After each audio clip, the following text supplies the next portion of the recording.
আচ্ছা, এখানে অর্গানিক থেকে একটি প্রশ্ন আছে, অ্যালডিহাইড কিটোন থেকে। একটি যৌগ এ এর ফর্মুলা হচ্ছে C3H6O, আয়োডোফর্ম পরীক্ষায় সাড়া দেয়।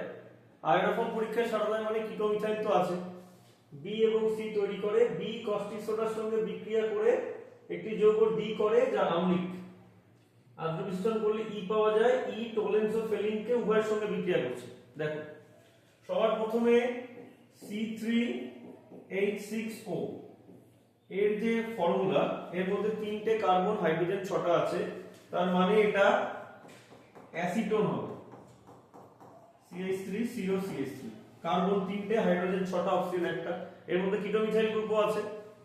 এবং এর সঙ্গে যদি আমরা আয়োডোফর্ম বিক্রিয়া করি, আয়োডোফর্ম মানে I2 লাগবে, NaOH লাগবে, তাহলে কি হবে, কিটোমিথাইলের একটা পার্ট এর সঙ্গে রিঅ্যাক্ট করে কি বানাবে, CHI3, আর একটা পার্ট বানাবে CH3CO, মানে এইটুকুনি পার্ট থাকবে, আর তার সঙ্গে এইটা লেগে যাবে O Na+, O মাইনাস কি লাগবে, Na+। তো আয়োডোফর্ম পেলাম আর সোডিয়াম অ্যাসিটেট পেলাম। এবার এর মধ্যে বি আর সি কোনটা, এটা বুঝতে হবে। বলে যে বি এর সঙ্গে কস্টিক পটাশের বিক্রিয়া, এইটা বি হবে আর এটা হবে সি। বি এর সঙ্গে যদি কস্টিক পটাশের বিক্রিয়া করি, সবার প্রথমে কস্টিক পটাশ, এখানে তিনটে কস্টিক পটাশ বিক্রিয়া করবে, তিনটে কস্টিক পটাশ বিক্রিয়া করবে আয়োডিন, CHI3, যে আয়োডিন গুলো আছে, তিনটে আয়োডিন, তো এখানে কি হবে, আয়োডিন গুলোর জায়গায় OH গুলো ঢুকে যাবে,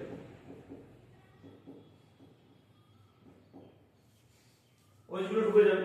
তো OH গুলো যদি ঢুকে যায় তাহলে এই ক্ষেত্রে আমি কি পাবো, এক্ষেত্রে আমি পাবো এই জিনিসটা পাবো, ফর্মিক অ্যাসিড পাবো।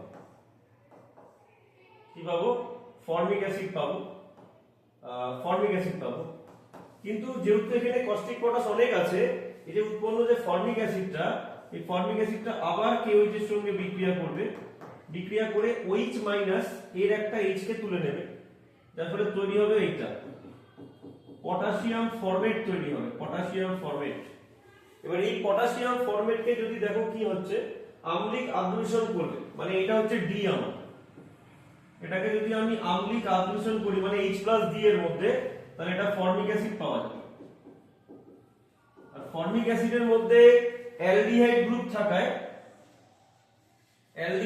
থাকায় এটি টোলেন্সের সঙ্গেও বিক্রিয়া করবে, ফেলিন্সের সঙ্গেও বিক্রিয়া করবে। ওকে, আর যেহেতু এটা একটা অ্যালডিহাইড, এর মধ্যে CHO গ্রুপটা আছে, মানে অ্যারোমেটিক হিসেবে, এই অ্যালিফ্যাটিক হিসেবে, সেই কারণে টোলেন্স ফেলিন সবার সাথে বিক্রিয়া করছে।